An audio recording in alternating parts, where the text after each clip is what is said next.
Vainqueur de la primaire socialiste, Benoît Hamon sera donc le candidat du parti aux prochaines présidentielles. À 90 jours du scrutin, la campagne va entrer dans le vif du sujet. Tous les principaux candidats sont maintenant désignés. Ce soir, la gauche relève la tête, elle se tourne vers le futur et elle veut gagner. Nous avons exposé des différences certaines, mais nous avons su dire, je le crois, aussi, qu'elles ne seront pas irréductibles lorsqu'il s'agira d'affronter nos vrais adversaires. Pour la gauche comme pour la droite traditionnelle, l'adversaire numéro 1, c'est la présidente du Front National. Confiante, Marine Le Pen assure que 2017 sera l'année des patriotes. Elle a salué la victoire de Donald Trump comme celle du Brexit et semble attendre son heure alors que les sondages la placent en tête des intentions de vote au premier tour. Et nous sommes prêts, résolus, organisés. Mais au-delà de ma campagne, c'est mon quinquennat que j'ai préparé durant ces longs mois.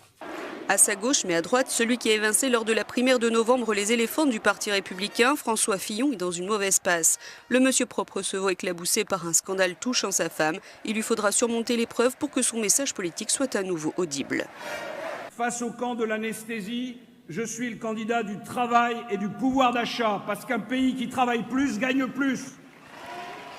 Ce qui semble d'ores et déjà se dégager de ce scrutin présidentiel, c'est la fin de la bipolarisation à la française. L'échiquier de gauche à droite est éclaté et aucun des grands candidats n'est crédité de plus de 20% des intentions de vote. Pour Benoît Hamon, il le sait, l'enjeu va maintenant être de tenter de rassembler à gauche. Et si son programme a de quoi séduire les écolos, il faudra qu'il soit très convaincant pour allier le nouveau mouvement créé par Jean-Luc Mélenchon, la France insoumise. Celui-ci a pour l'instant posé une fin de non-recevoir à toute alliance avec le Parti socialiste. Mais on le sait, en politique, tout est négociable.